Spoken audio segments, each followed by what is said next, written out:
How can you tell if what you're reading has been written by a human or by ChatGPT? Ever since the first rise of GPT-3 tools came out, we witnessed an explosion in AI content checkers, but most of these were proved to be unreliable, and with GPT-4, that only got worse. So for instance, famously, people tried testing out the Bible, and that was flagging up as AI content. Even today, a year into the ChatGPT era, I put in a section of AI content, and it's come back as 100% human-generated content.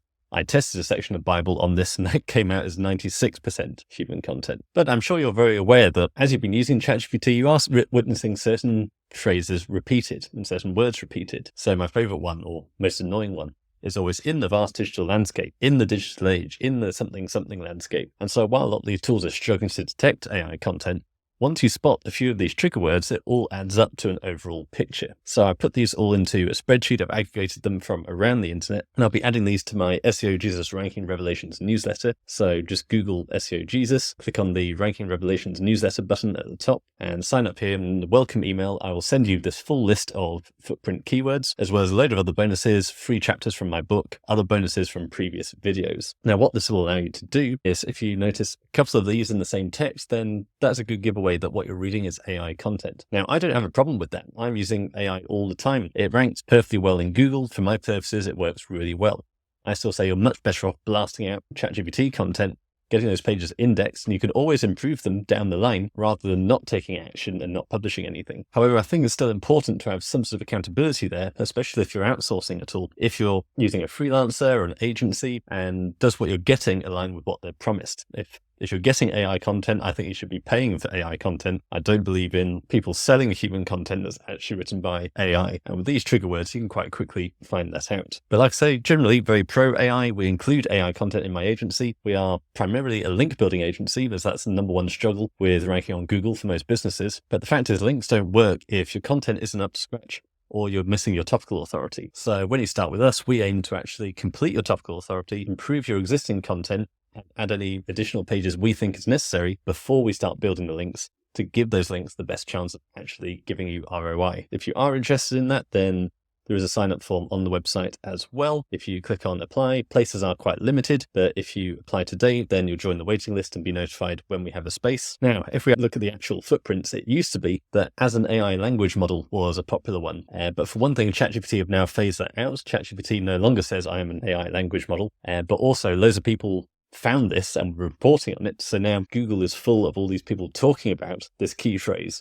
rather than accidental mentions of the key phrase. So it used to be you could put in quotation mark as an AI language model, and you'd then get all these blog posts that accidentally included this text, Amazon reviews, things like that. Whereas now what we've got is loads of people talking about this quirk. So The Verge as an AI language model, the phrase that shows how AI is generating spam, fake user reviews, etc. So that one, not so relevant anymore. And thankfully, ChatGPT has cleaned up its formatting a lot. So whereas it used to be you copy and paste it, put it in an email without thinking, and then realize you've accidentally put in as an AI language model, or keep writing, something like that, and you'll get a response saying you've just written this to me with ChatGPT. We've all done it, accidents happen. So thankfully, the ChatGPT interface is much cleaner now. However, there are still plenty of these footprints. And a good one is actually, as of my last knowledge, in September 2021. And one of the biggest culprits is actually being Quora answers. So we've got, why is the culinary scene in Iceland? If Mark Miller came back. Remember, if you put these phrases in quotation marks in Google, then it will only pull up where these specific words appear together in sequence. Daniel X net worth. But then scrolling down, we do start to find individual blog posts.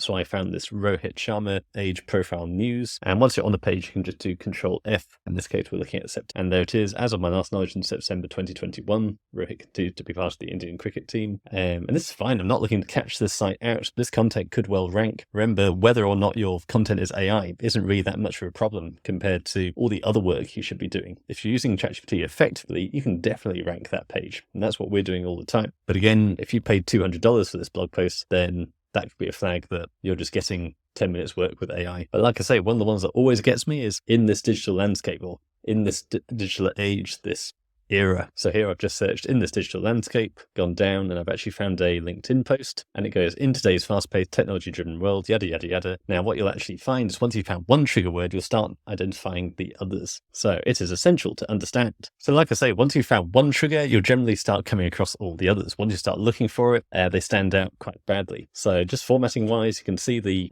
headings and the short paragraphs. Then also this formatting with the numbered lists, very common, and the bold text. And then, of course, we have the conclusion at the bottom. And the reason for this is quite simple, that large language models are trained on data. These words are all cliches. So, of course, they've been repeated a lot, and therefore ChatGPT is surfacing them and thinks that's a way to speak. And the irony is that the ones that really stand out to me are the ones where you never actually use that in a conversation. So I think Dell is quite an interesting one, embark, demystifying. Oh, and my worst one, top notch. This was always a classic amongst foreign writers where there's absolutely nothing grammatically wrong with it, but I don't know anyone who uses the phrase top notch in a sentence. So it's things like that I really have to watch out for. Now, of course, a lot of these are individual words. So how can you actually use that? What I've done is I've taken a few from this list and I've gone into ChatGPT and said, turn these into a list of terms formatted, apostrophe, a quotation mark rather, keyword, keyword 2, keyword 3. So it takes a list of keywords and then formats them in this list that I can then just put straight into Google. And so from that, I'm able to get more of an idea of the kind of pages that might have been using ChatGPT. So using that, I actually combined top notch with the rise of.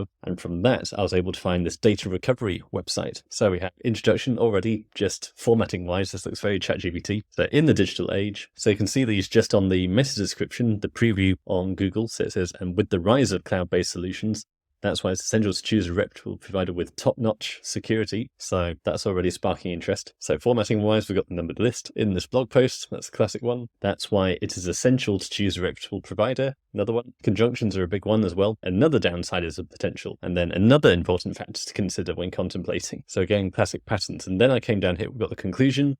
But then I also saw the related post at the bottom, which led me to field data recovery. Is it possible to recover after a factory reset? And that opens with, in the digital age, we delve into the world. It's crucial to recognize that a factory reset, yada, yada, yada. So it seems like a reasonable assumption this website has been entirely built on ChatGPT. So what I've done is just put that into Ahrefs to see what's going on. Because like I say, I am not against doing that. I am fully in aid of it's much better to build a website, get loads of ChatGPT content out there, even if it's just pure ChatGPT, because you'll get better results than just standing on the sidelines, not handwriting blog posts. Because even if you do want to handwrite your blog, most people just don't get around to it. And they put stuff forever and don't get results. Whereas even those who are taking imperfect action with AI or other tools, they will still get better results. So we can see here the traffic was improving a bit, but just this year, they've gone from 1,000 visitors per month right up to 2,500 visitors per month, with a big spike with the summer this year. So I wouldn't be surprised if a lot of this rise has actually been the result of just getting more content on the site using ChatGPT. So there's the proof. There's no problem with this content. Google has said it doesn't really mind AI content. It's not about how it's delivered. It's what you're actually saying. What is the value of your content? And I suspect if Google were to actually clamp down on this and build an algorithm, try and engineer it so that these kinds of trigger words actually result in a lot of rankings, I think that would be incredibly complex and costly to actually do. So I think it's very unlikely they'll do that. Plus, ChatGPT can update any day, so the overall investment for Google is big for something that can be very easily navigated around. So I'm really not worried about it. We do also have to factor in the sort of human conversion aspect. So when we're talking about algorithms here, but we also need to think about the human reading the page. People might get used to, in this digital age, these kind of trigger words and therefore trust the content less. I think it's unlikely, but we could see something a bit like banner blindness. We know with Facebook ads, you have to keep updating your creatives because people get tired of seeing the same creatives and stop paying attention anymore. They no longer get hooked. So we could see a similar thing here. I don't think it's a massive problem, but like I say, if you're paying for human content, you should not be getting AI content. But if you are concerned about this, then here's a simple fix I found. I have my ChatGPT article at the top as usual. What we tend to do is use a combination of ChatGPT with a load of recommendations and requirements from Surfer, correlational tool that will take your keyword and give you a complete list of guidelines of what you should be writing So we paste those into ChatGPT. So ChatGPT is already quite tailored, but then you can always go back and say, rewrite and avoid using the following words. I copy the list of words from my AI footprints document. You can get that from the Ranking Revelations newsletter, and then it will go through and rewrite that article, avoiding those trigger words. So that's the two ways I recommend engineering your prompt if you are concerned. So include more of the keywords recommended by a tool like Surfer, and then get ChatGPT to omit the trigger words from the document or trigger words that you have found are common in ChatGPT content.